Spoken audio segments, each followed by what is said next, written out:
last-minute shakeup at 5:30 a.m., laundry situation not good. And when your focus is on helping your clients, it's easy to forget about yourself.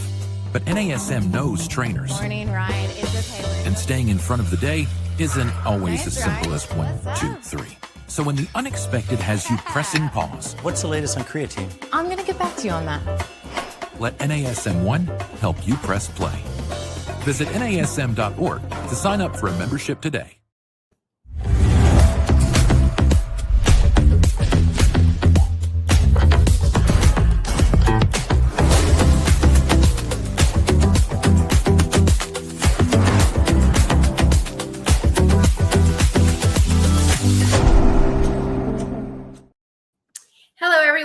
Welcome to this week's Master Instructor Roundtable. I am Wendy Batts here with my co-host and friend, Dr. Marty Miller. Marty, how are you? I'm doing great, Wendy. How about yourself?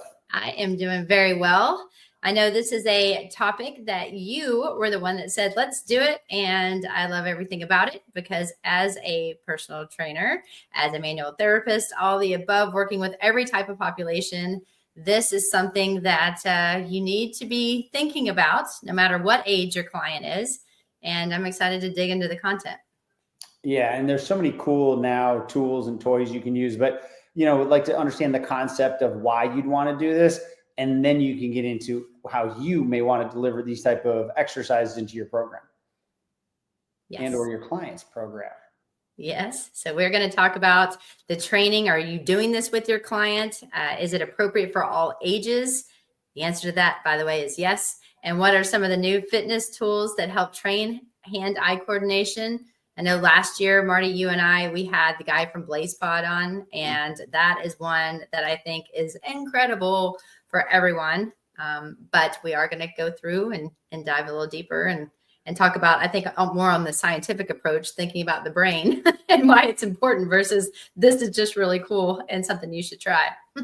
Well, and we'll pause here. I hope you notice what hat the individual's wearing that's catching these tennis balls. Oh, well, it's not a Tennessee hat, so it doesn't matter. Buffalo Bills, baby. Like that's what matters. That was a perfect slip in by me. Go Bills. That's all I'm saying. It's still football season. Yeah, well, You be you, Marty. You be you. Hey, anytime I can sneak it in there, I'm gonna. So that's all I'm saying. Just keep an eye out. So when you look at the science of hand-eye coordination, right, we'll dive into it. But first and foremost, it's fun, right? People do enjoy it as long as it's safe and appropriate. But when you look at this complex skill, which involves integration of visual input and motor output, which then is allowing that individual to successfully interact with their environment, it's going to be a great benefit for everybody that you work with. Of course, if you're dealing with elite athletes, that's the make or break, but sometimes how they make their millions of dollars, right? Or get that Division I scholarship or make that high school team. But it's still going to be incredibly important for every single one of our clients. And, we went through the Blaze Pods and, we both talked about it, and same with our producer, like, hey, my mom, for me and for Eric, we're like, hey, they're in their 70s. Even that would be fun for them, right? So there's a whole spectrum of abilities and, what is appropriate, but this should be absolutely a part of every single person's program. So when you look at the neural pathways, when you're talking about hand-eye coordination, this is going to rely on a network of these pathways that connect the visual system, your eyes, what's coming into your mind, and then the motor with your hand and or feet, depending, right? Because we say hand-eye coordination, but soccer players, things like that, it should be limb coordination, right? Because, with speed ladders, et cetera. And there's different ways to do it, but it's always been labeled hand-eye. But don't think that you can't incorporate drills with your foot and still get the same neural pathway connection. The brain has to process this visual information and the visual cortex and then send signals to the motor cortex to create that movement. So the eyes will detect objects and their movement, send this information to the brain, process it, the depth perception, spatial awareness, motor detection, which are going to be critical for coordinating hand, or I'll keep saying limb movement with these visual cues. And then finally, the motor control via the motor cortex, which is located in the brain, is responsible for planning and controlling and then execution of these voluntary movements. It works with the cerebellum, the back part of the brain, the reptilian part, which plays a vital role in balance and coordination, which ensures smooth and precise movements. And Wendy, before I kick it over to you, I've done years of martial arts, and that training hasn't left. And, I was doing something the other day, and somebody in my family kind of moved past me, and it was just a gentle, just roll of the shoulder. And they're like, why didn't you oh my God, I would have ducked way out of the way. But it was the ability over years of seeing thousands of things moving by my head and face just to know I just had to roll and move. And when you've trained so many athletes, you just see that innate ability, that gracefulness of just how quick they can catch things or move their hand without that herky-jerky or sometimes getting smacked in the face with something, just due to the fact that this part of their brain is so wired in. Well, how many times have you tried something new and you're terrible at it? You don't start out to be this unbelievable person doing this incredible sport. You have to practice, and we're going to talk about a lot of that. But think about the first time I see this kid juggling. I am a terrible juggler. Yeah. That's why, but I just can't, especially I can do 2 balls and I can kind of do 3, but you get these people that are throwing balls and then they have, even bowling pins and they're doing all kinds of things. And no matter how much I practiced it, I can't do it. And my son is really into yo-yoing now. That's like a new thing that the kids his age, he's 8, are doing, and they're walking the dog and they're swinging the baby and the things that we used to do way, way back in the day. And I was like, I totally can do that. I did not do well. I can yo-yo, but I can't walk the dog or swing the baby or do any of that without getting all twisted. So something to think about. But when you think about the hand-eye coordination, it is super important, and dailies of activity of living as well. Mm-hmm. There's no question about it. And the sports that I played growing up, I'm far better hand-eye coordination than foot. Like soccer, not my jam, right? I'm athletic and I can, fake it till you make it, but there's no way I could do that at that level. But I wasn't introduced to that, right? Mm-hmm. I played baseball, so catching and throwing, I can make it look very natural. And martial arts, letting things zip by my head and not overreacting because I'm aware of the space, right? So as you said, I've done it millions of times over my lifetime. And now, if you've done it, you can pick up other things quicker because the body does have those neural pathways. But that's why, I'm so glad to hear that your young son is doing that instead of just sitting on a phone, because he doesn't have getting that athleticism, with this younger generation, because, all you had to give me when I was a kid was a ball, a racquetball, tennis ball, and I could go play by myself for hours, just throwing it against the wall, creating games, throwing it up in the air, doing things. And hopefully we're not losing that as a society. Yes, not in my house, but society, I can't say. But when you have to think about proprioception, this is the body's ability to sense its position and movement in space. We talk a lot about that in NASM, especially in the balance section, because when you're thinking about your environment and being on one leg and being able to support yourself and having different types of feedback, but then also too, we've done things, Marty, on perturbation. When you're thinking about different movements and you're not sure where it's coming from, just being able to understand in space where you are in relation to if an object or something's coming at you. I think that's super, super important. So when you're thinking about proprioception and understanding the depth and the space, you've got to be able to adjust your position and your limbs, as you said, in order to coordinate the movement of whatever it is, whether to get out of the way or catch a ball or like you said, kick a ball, whatever the sport or movement should be. But it's always about practice and learning.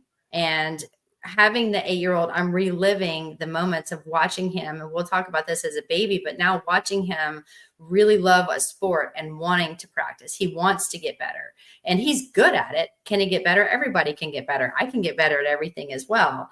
But it's really interesting to see how quickly he's grasping the information and then really wanting to apply it. So it can be improved through practice, of course, repetitive movements and tasks such as playing sports, and here they go, or video games, which, yes, that is a thing. But it's strengthening the neural connections between the skill that's going to lead to better performance and overall outcome, and then the developmental stage. So this is where that hand-eye coordination, or as you said, hand-limb coordination, if you will, too, that's where all of it starts to come into stages. And so we're looking at it from when you're a baby, so from infancy all the way to when they're growing older, and how important it is by making random movements and gradually learning to coordinate those different movements. And if you guys haven't been around a baby, Marty, I know you have because you have a grandbaby, but it's interesting to see now as an adult watching the babies grab things and look at their eyes, and then they're figuring out how to move it from one hand to another. And then they figure out how to stand up, and then they figure out how to grab different things, or they're grabbing things before they're even close to something because their perception is off because they don't know yet. And so it's really interesting to see kind of the development and stages. Now, again, I see the senior stage through my dad, which again, I'm not looking forward to if that's my future, but the coordination starts really poorly, and if you're not careful, can end really poorly too. Yeah, no, it's been an absolute blast watching my grandson Jace over the last year, because again, it's, outside of the obvious, the love and all that, it's a little science experiment almost weekly, right? Because, and I'll see him sometimes I'll watch him for a day. You'll see what he knew first thing in the morning is different by what he's done at the end of the day, especially if you feed into that, right? Like putting things just a little bit further away from him, and that it's shocking and amazing what's going on in his brain, and watching it. It's like you said, it's a fascinating process, but you have to feed into that. We, for the holidays, got him this kind of jungle gym that he can crawl over, lay under, and do. It's just like, monkey bars, and there's things that hang, and you'll see him grab them and hit them, and then the consistency of it, so you can see what's happening in real time. And the old saying, if you don't use it, you lose it. What happens, most people, when they hit around 30, they sit at the desk, they stop playing sports. Now, with the craze of pickleball and other things, hopefully that some people are being more introduced to it. But I've seen a study that racket sport athletes live on average 7 years longer, and one of the best one was ping pong. So you don't have to be that fit. Just the ability to see the speed and process information of that ball, and while you're playing, you're creating strategy, is amazing. So I would highly recommend, if you have parents that are older, start playing games with them immediately that require this type of activity. Yes. So that's my future in tennis. Yay, me. So of course you have the impact of age. So again, we're thinking about the peak in early adulthood. This is what's crazy, is it may decline with age to changes in vision, reaction time, motor skills. Well, we all know, like you just said, Marty, you don't use it, you lose it. And this is something to think about when you go to the gym. There used to be this one exercise that was my favorite. And it was one of those that it was full body exercise. I didn't have to have any equipment. There were certain things that I did. I'm not going to say which exercise it was, but I stopped doing it because I started doing different things, just because I could add more weight and do different directions and movement patterns, doing different, just standing away from that exercise. I went back to it recently, and what used to be super simple and super fun, and I could do it with 2 legs or 1 leg, or watch, this is like fun ways of advancing it. I did not do so well. So it's one of those things that no matter what age you are, if you don't start to practice, and you don't continue to practice your craft, no matter what it is, whether it's in the gym or at home, you will lose it.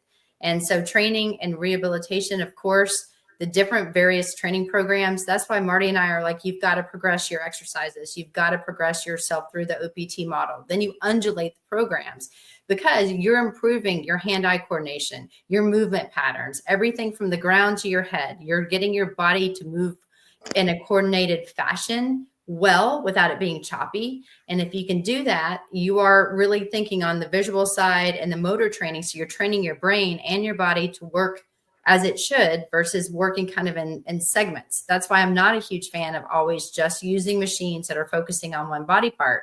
Functionally, how do we move? We move with multiple muscles and multiple ranges of motion and multiple planes of motion. So overall, this is going to be a skill that encompasses various types of physiological as well as neurological processes. And it's going to help play a significant role in your daily activities of life and overall physical performance for sure. Yeah. And there's a new product I'm kind of eyeballing for my home gym. Doing martial arts for years, I love hitting things. And I love a bag because you can do things around the bag. But a couple companies came out with this product. It's something you put on the wall. It's got like 6 lights and they light up at different tempos and speeds, but it's to music.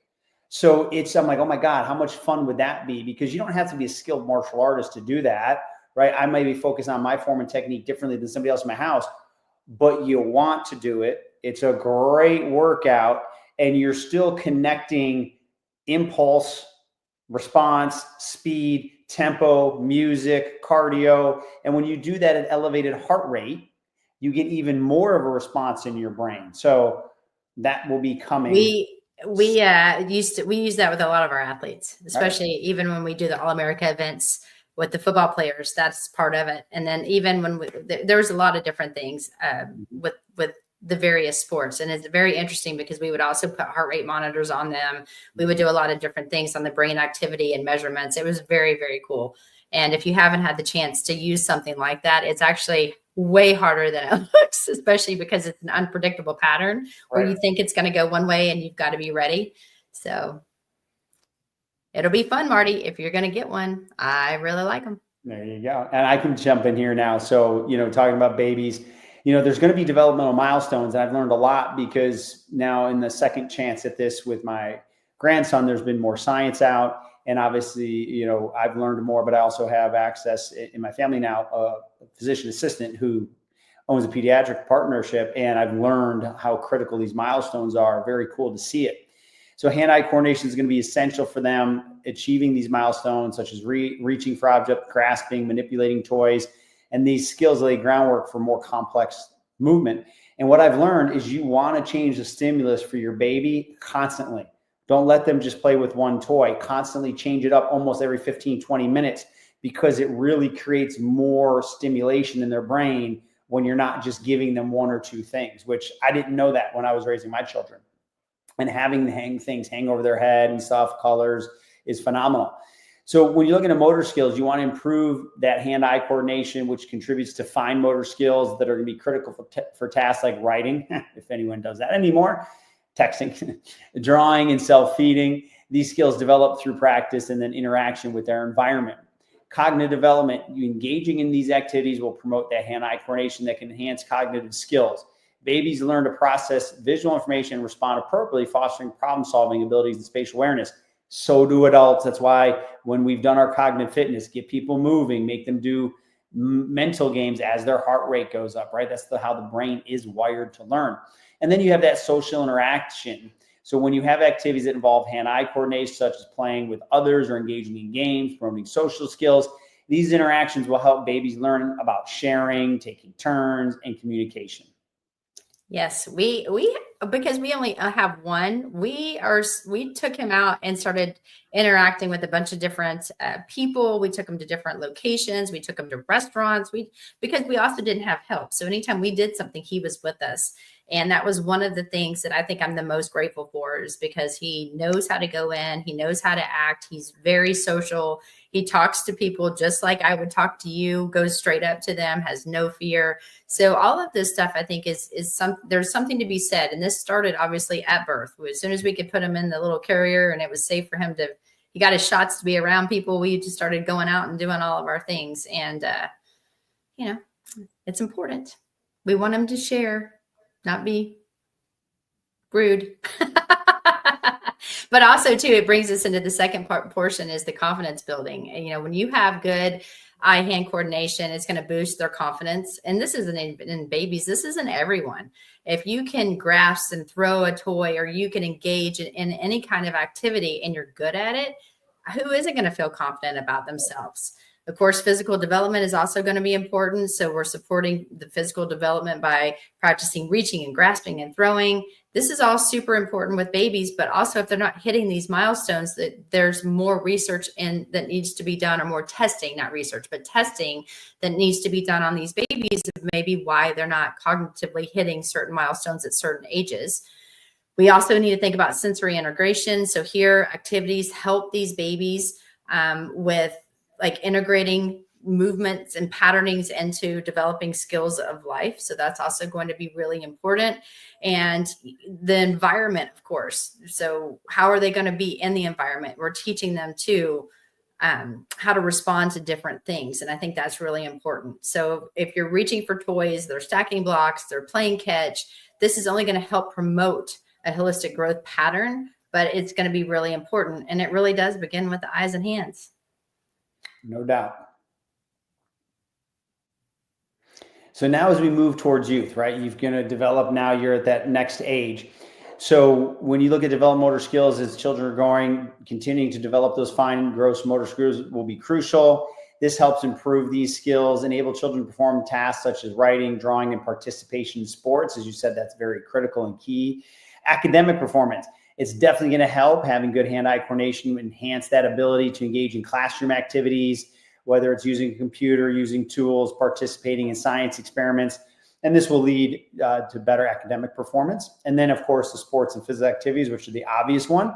It's going to require excellent hand-eye coordination, all the sports, right? But basketball, baseball, tennis, pickleball, training in these areas can improve performance, boost confidence, and encourage that lifelong physical activity. Because I know a lot of friends that didn't have the hand-eye coordination who never wanted to really pursue a life of fitness because they felt awkward, right? So even getting somebody a modest level of that can set them up to enjoy physical activity the rest of their life.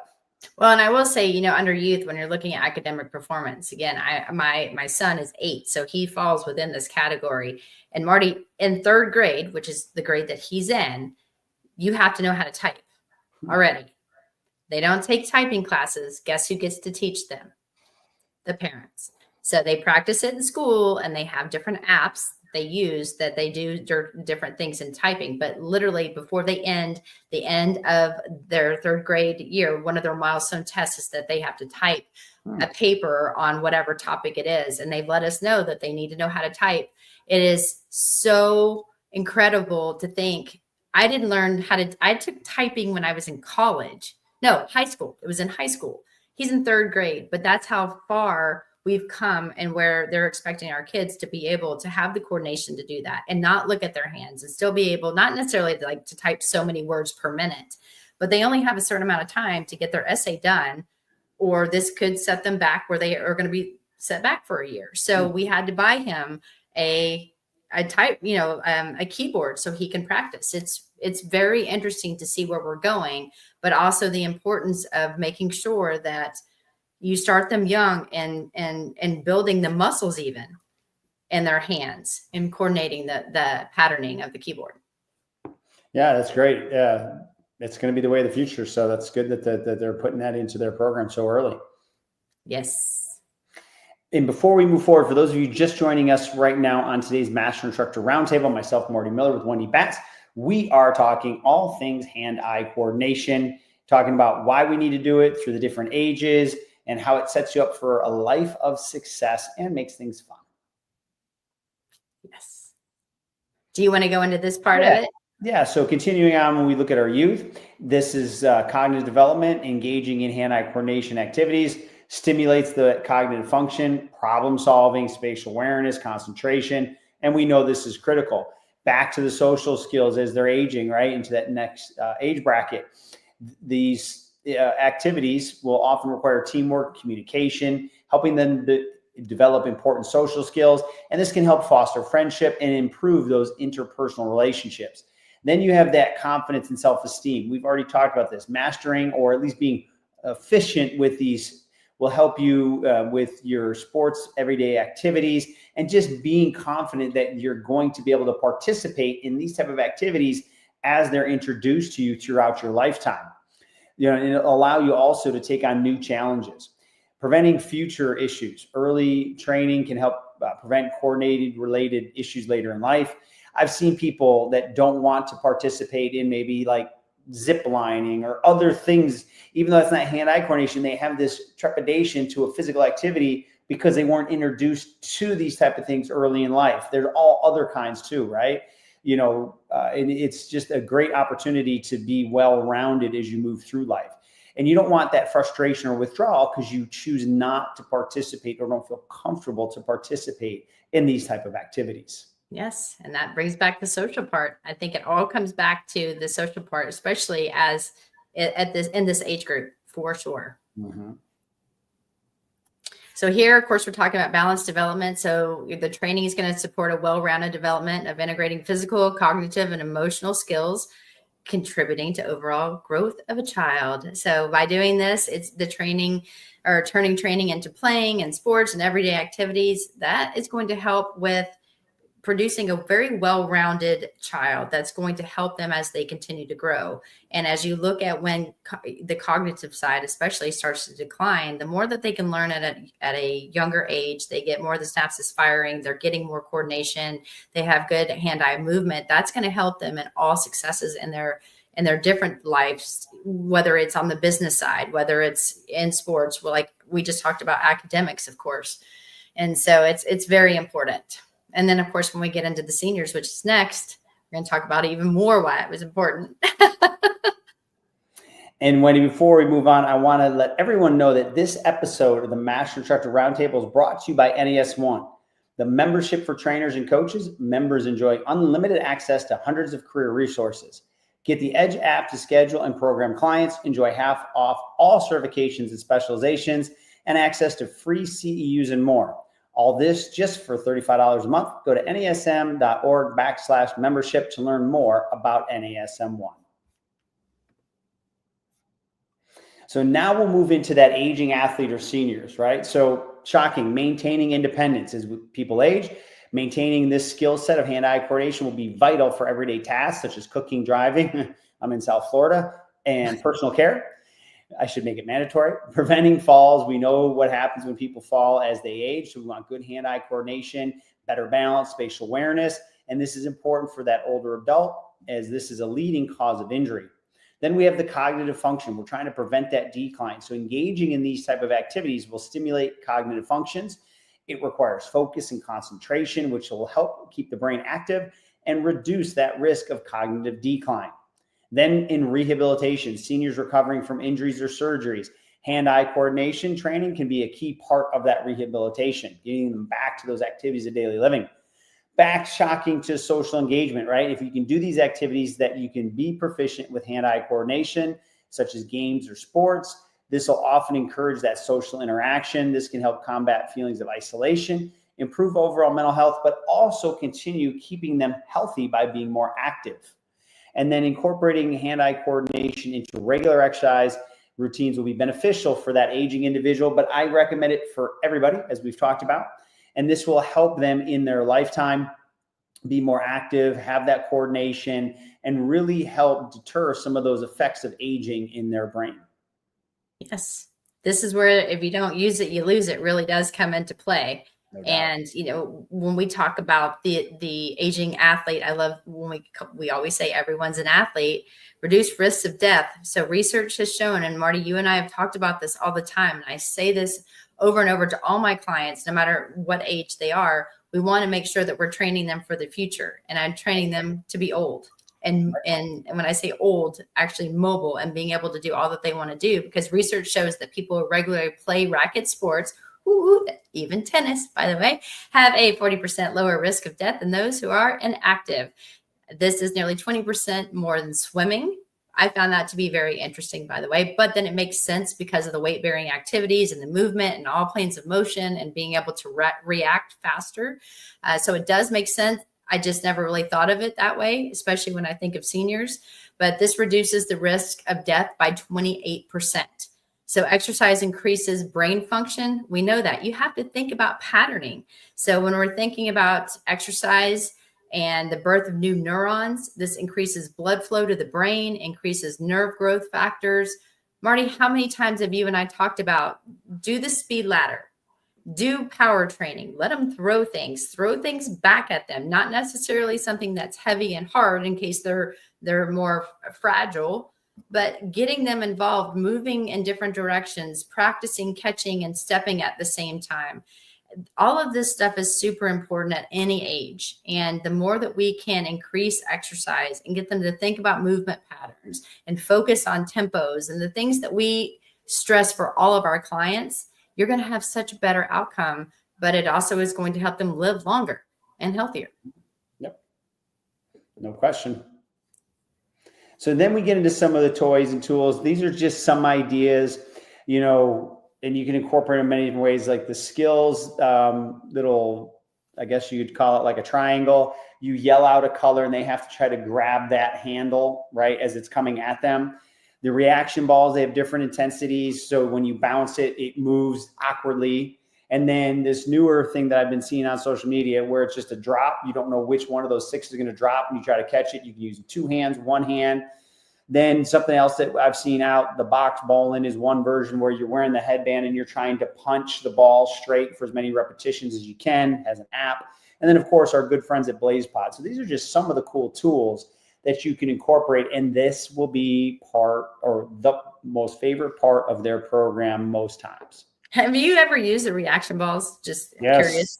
I have too, and I use it with a lot of my athletes, and it's hilarious. I end up laughing half of the time because I'm like, where are you going? That's so kind of you, Wendy. Well, because they're predicting that it's going to go one way, and I'm like, Right. and it's not. So it's one of those things where you have to be reactive, and you Right. better be ready to move. So. Mm-hmm. But key takeaways, it can be beneficial for everyone. We've talked about the science behind it. We talk about what's happening at the brain. We're talking about what's happening throughout our limbs and the importance of making sure everything is working together, coordinating movement patterns. We're integrating different types of style of movement. We talked about the importance of using it with all populations. First thing that babies do is what? They grab your finger. Marty, we've done Master Instructor Roundtables on grip. I know you've done a lot of presentations. That gripping and trying to grab your finger, they're learning the perception and the depth of where's your finger versus their hand. They're learning as soon as they come out of the womb. So it's one of those things that they start, and it's something that you're going to increase and hopefully work on with yourself and your clients, because the more that you can increase your hand-eye coordination, the better you're going to be as you get older. No question. And again, people are going to have fun doing it, burn more calories. It's going to be highly beneficial. So get it going. Yes. And if you guys want to email me, you can find me at wendy.batts@nasm.org, or you can find me on Instagram at wendy.batts13. And you can hit me up at dr.martymiller72. And my email is marty.miller@nasm.org. So Wendy, as always, I hope that our great dear friends here who watch us every week got as much out of this as we did putting it together. But thank you for your expertise and your insights this week. Oh, always. This is always fun. I enjoy when we do this. And I found this one to be fascinating, probably because I'm just watching it. I'm watching it as we're writing it out. I'm like, yes, this happens. Yes, this happened. This is happening now. So. Well, thanks again, Wendy. And all of you that joined us this week, thank you. And as always, we can't wait to see you next week on the Master Instructor Roundtable.